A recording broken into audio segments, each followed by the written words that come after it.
কিছুদিনৰ পৰা আমাৰ ইয়াত ইনফৰমেশ্যন এটা আহি আছিলে ৰিগাৰ্ডিং গোৱালপাৰা চিভিল হস্পিটেলত কিছু সংখ্যক লোকে যিসকল পেশেন্ট আহে তেওঁলোকৰ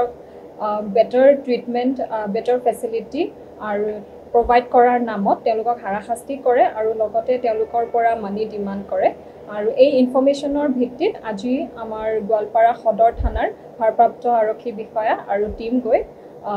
7জনকৈ লোকক কৰায়ত্ব কৰি আনে আৰু superintendent of Goalpara civil hospital তেওঁৰ গোচৰৰ ভিত্তিত সদৰ থানাত এটা কেছ ৰুজু কৰা হয়। এই 7জনৰ ভিতৰত 2জন মহিলা আছে। নিশ্চয়কৈ আমাৰ এতিয়া ইনভেষ্টিগেশ্যন যিহেতু কেছটো ৰেজিষ্টাৰ কৰা হৈছে ইনিচিয়েল ষ্টেজত আছে আৰু ইনভেষ্টিগেশ্যনত যিসকল লোক আহে আমি সেইমতে আইনগতভাৱে ব্যৱস্থা লোৱা হ'ব।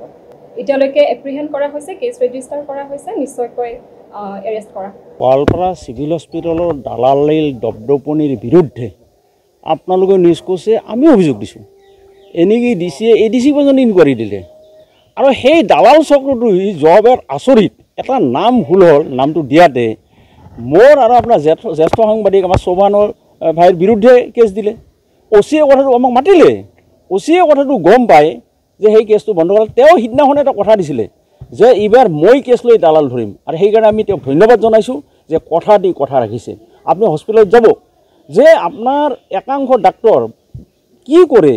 যে ইয়াতে তেওঁলোক ক'ব যে ইয়াতে ভাল চিকিৎসা নহয় আপোনালোকে বাহিৰত লৈ যাওক এনেকি এক্সৰে মেচিনটো বেয়া হৈ থাকে বাহিৰত এক্সৰে কৰিব দেই বহু টকা খৰচ কৰি আহিব লাগে এনেকি চিটি স্কেন যিটো বিনামূলীয়াত চিটি স্কেন সেই চিটি স্কেনটো কি কৰিব এতিয়া নাৰ্ছিং হোমত যিবিলাক পেচেণ্ট আছে তেওঁলোকক দালালে লৈ যাব তাৰে 500 টকাটো বিনা পইচাত তেওঁলোকে হেৰি কৰে এনেকি ব্লাড বেংকত হাজাৰ টকা যেতিয়া আপোনাৰ নাৰ্ছিঙৰ পৰা আহিব লগে লগে ব্লাড দিয়ে আৰু সাধাৰণ মানুহ আপুনি মৰি যাব তথাপি ব্লাড নিদিয়ে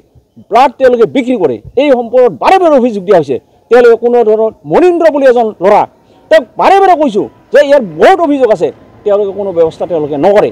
আৰু এনেকি যিবিলাক ঔষধ এওঁলোকে দালালবিলাক লগে লগে প্ৰেছক্ৰিপশ্যন দিয়াৰ লগে লগে মানুহ ক'ব যে এই ঔষধবিলাক বেয়া গতিকে তাৰ ফাৰ্মাচীত লৈ যাব সেই ফাৰ্মাচীত লৈ যাব তাৰ ফাৰ্মাচীতে কমিশ্যন পাই চশমা যেতিয়া ল'ব যে এই চশমাটো ভাল নহ'ব বাহিৰত লৈ যাওক তাতে সেনেকৈ দালালি কৰে। এনেকি যিবিলাক প্ৰসূতি আছে এনেকি প্ৰসূতিৰ ক্ষেত্ৰতে দেখা যায় যে ইয়াতে আপোনাৰ বাচ্চা হ'লে এটা ৰিক্স হ'ব গতিকে আপোনালোকে বাহিৰত লৈ যাব লাগে এই ধৰণৰ কৰি আৰু যেতিয়া বাহিৰত ডাক্তৰৰ তাত লৈ যাব তেওঁলোকক সেই ডাক্তৰে সেই দালালক কমিশ্যন দিয়ে লগতে আপোনাৰ অনৰ্থক কিছুমান পৰীক্ষা কৰিব দিব ব্লাডৰ এক্সৰে চিটি স্কেন অগ্ৰম বগ্ৰং যিজন মানুহক হাৰাশাস্তি কৰে প্ৰায় 8,000-10,000 টকা পৰ্যন্ত তেওঁলোক পৰীক্ষা নিৰীক্ষা কৰিব দিয়ে তাৰপিছত কিছুমান ঔষধ দেখে সেই ঔষধৰ যিবিলাক অলাগতিয়াল ঔষধ সেই ঔষধ দিও তেওঁলোকক মানে হাৰাশাস্তি কৰে। গতিকে এই অৱস্থাত আজি দেখা গৈছে যে মানুহ সাংঘাতিক হাৰাশাস্তি এনেকৈ আপুনি যাব এতিয়া যদি হস্পিটেলত যায় যে ড্ৰেছিং ৰুম যিটো আছে তাতে পৰ্দা দিছে চাৰিওফালে কোনো দেখা নাপায় তাতে এজন শংকৰ বুলি শৰ্মা সি 2 নম্বৰে চাকৰি গৈছে এতিয়া সি তাতে ড্ৰেছিং কৰে তাৰ পইচা লৈ এই সম্পৰ্কত চুপানৰ বাৰে বাৰে কোৱা হৈছে তাৰ কোনো ব্যৱস্থা নকৰে আৰু এটা দেখা হৈছে যে একাংশ তাৰে চিকিৎসক খুব ভাল চিকিৎসক আছে বেছিভাগ চিকিৎসক কিন্তু একাংশ চিকিৎসকৰ মদত তেওঁলোকৰ সহযোগিতাত এই দালালি ৰাজ্য চলিছে। গতিকে আমি জিলা প্ৰশাসন অনুৰোধ জনাইছোঁ যে অনতিপলমে এই দালালৰ বিৰুদ্ধে তেওঁলোকৰ ব্যৱস্থা ল'ব লাগে আৰু এই দালাল যাতে তাতে কোনো ধৰণৰ ভৱিষ্যত কোনো দালালি কৰিব নোৱাৰে সাধাৰণ মানুহ যাতে হাৰাশাস্তি হ'ব নোৱাৰে তাৰ কাৰণে আমি আহ্বান জনাইছোঁ। আমি খুব ভাল পাইছোঁ কাৰণ অচিয়ে কৈছিল যে মই দালালৰ বিৰুদ্ধে মই ব্যৱস্থা ল'ম এৰা আগতে ধৰিছিলে কিন্তু চুপাৰডেণ্টে কোনো এজাহাৰ নিদিয়ে কয় যে তেওঁলোকৰ পেট আছে হাৰে আৰু সাধাৰণ মানুহৰ পেট নাই নেকি এই যে মানুহবিলাক যে হাৰাশাস্তি কৰিছে কিয় ব্যৱস্থা কৰা নাই আগতে এজাহাৰ দিয়া নাছিলে তেওঁ নিজে কৈছিলে যে মই এইবাৰ কেছ ল'ম আৰু সেইটো তেওঁক ধন্যবাদ জনাইছোঁ তেওঁ যে নিজাববীয়াকৈ গৈ আজি যিবিলাক এৰেষ্ট কৰিছে আৰু বহুকেইটা দালাল আছে পলাইছে তেওঁলোকৰ বিৰুদ্ধে ব্যৱস্থা লোৱাৰ কাৰণে মই আহ্বান জনাইছোঁ।